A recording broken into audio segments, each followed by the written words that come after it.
The 10th commissioner of baseball will be there and is kindly calling into the Rich Eisen show once again. Rob Manfred back here on the show. How are you, Commissioner? I'm great, Rich. I do have a solution for your headwear issue. Okay. They have World Series merchandise in the state. Okay? It's nice and neutral. It's good for the economics of the game. Just buy yourself a World Series hat. It'll look great on you. But I'm a member of the media, Commissioner. I expect things for nothing. Is that a problem? Can I tell you something? Yeah. If you really want the hat for free, you get me your seat. I'll have one delivered. Okay. Well, I'll just tell you right now. I'm a couple over from Larry King. Okay. All right. We'll have one brought down to you tonight. Okay. Wow. Because I want you to look. That's great. Yeah, we want you to look good, and it's a nice neutral undertaking. Okay? It's a nice neutral undertaking is a great way to put it. The Commissioner of Baseball joining us here on the Rich Eisen show. So was that too quick last night? Was that too fast for your liking? I'm sort of a believer in there's no such thing as too quick. I think last night was a really well-paced game. It was exciting. It was well played. I think it's an example of how the game can be played. Okay, and then the first pitch last night was a special one. Let's talk about that ceremonial first pitch. The family of Jackie Robinson out there, and I'm sure you go way back with this family. What was that like to see that moment in Dodger Stadium last night for you? Well, I think it was really a wonderful moment. Hats off to the Dodgers in terms of taking the lead on that one. They said it in the introduction, so I'm going to steal somebody else's line. But, Rachel really is a treasure for our game. Jackie's legacy is, a crucial part of baseball's history and why it's so woven into the fabric of American culture. And she's really carried on Jackie's legacy through the Jackie Robinson Foundation for literally decades. So it was a great moment. And then I couldn't help but notice, as everybody has watching the games, about the hashtag that the league is behind, similar to the NFL in support of hurricane relief. What was your role when Hurricane Harvey blew through Houston and the Astros were nomads for quite some time, Commissioner?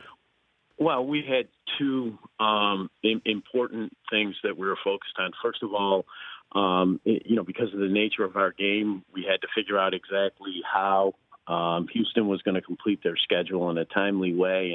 And obviously the foremost concern there is you don't want to have an impact on the competition on the field.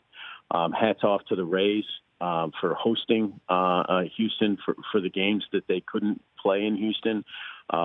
Really sort of a collegial act on the part of the Tampa club. And then secondly, of course, really interested in the issue of hurricane relief. Major League Baseball made $1 million donation for Houston relief, and we worked very closely with Jim Crane and the Astros. What the Astros did locally was phenomenal. I think they did $4 million in relief, and instead of just making a donation, Jim and the Astros really took a leadership role in the community in terms of defining the programs that the Astros were going to sponsor and determining how that $4 million was going to be spent. Rob Manfred, the 10th commissioner of Major League Baseball, dialing into the show in between games 1 and 2 here in Los Angeles. I do want to talk with you about a couple of rules changes that have been made that we saw take roost in a way during the playoffs that some people, fans, have had issues with, including the manager of the Chicago Cubs, Joe Maddon in particular. It was that play where the Buster Posey rule came into play at home plate.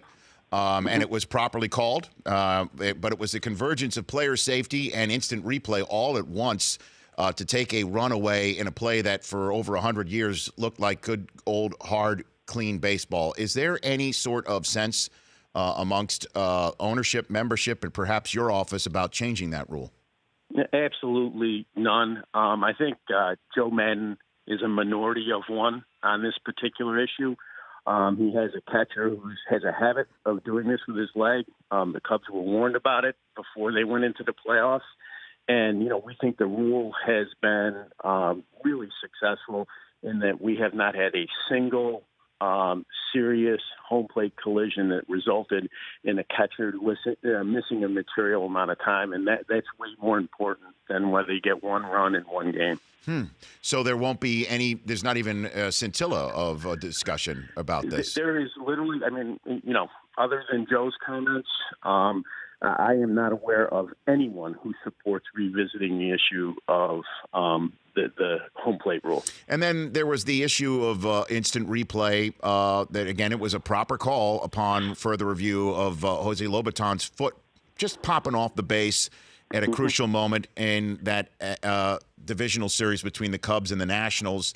And again, it was one of those moments that, again, folks thought maybe there should be a change in the rule to make sure that players can feel safe going back into a bag, that there shouldn't be penalized for a hard slide to try and remain safe going back into a bag. Is there any thought about changing that way of reviewing a play, Commissioner? Well, I'm actually kind of proud to say that our baseball operations group at the time, Tony La Russa, Joe Torre, and Peter Woodfork, when we were putting the replay rule together, they actually raised in a number of meetings the fact that replay was going to disclose, make obvious things that are not called right now. And the pre-replay, I mean. And the example they gave was the runner coming off the base.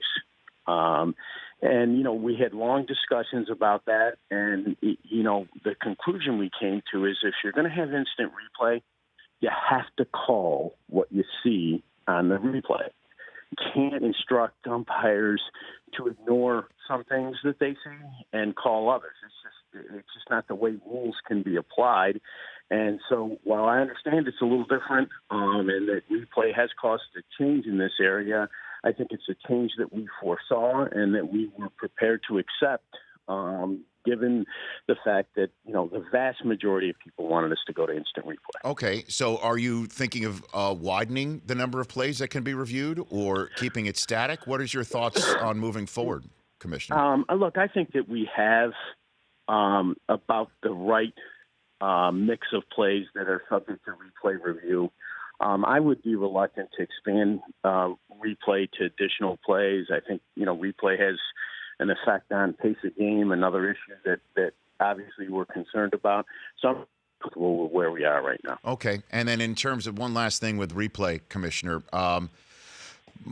certainly in this day and age where things get more and more confusing when something is either reviewable or not, or when it is reviewable, when someone sees it as they see it sitting on their couch, somebody at league headquarters or somewhere within the stadium sees it differently. Why are you planning on having the umpires be mic'd up like NFL officials to describe exactly why they're going underneath the headsets and what they see? In the same way that NFL officials and college football and NHL officials do. Is there any movement for that? We've talked about the need for additional explanations with respect to replay. We do make available to broadcasters an explanation of what went on with respect to the call.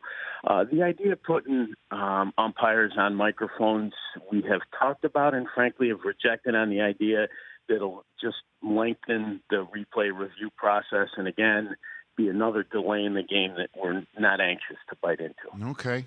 Well, I'll put just again my 2 cents. I'd love to hear the explanation sometimes because instead of just pointing at a spot in the field or at a player and then making it out or a safe call, it seems to be a lot more nuanced than that. I'd love to get an explanation as a fan. Yeah, there are some calls where an explanation will be good, and we've actually talked about explanations being provided on scoreboards and things like that.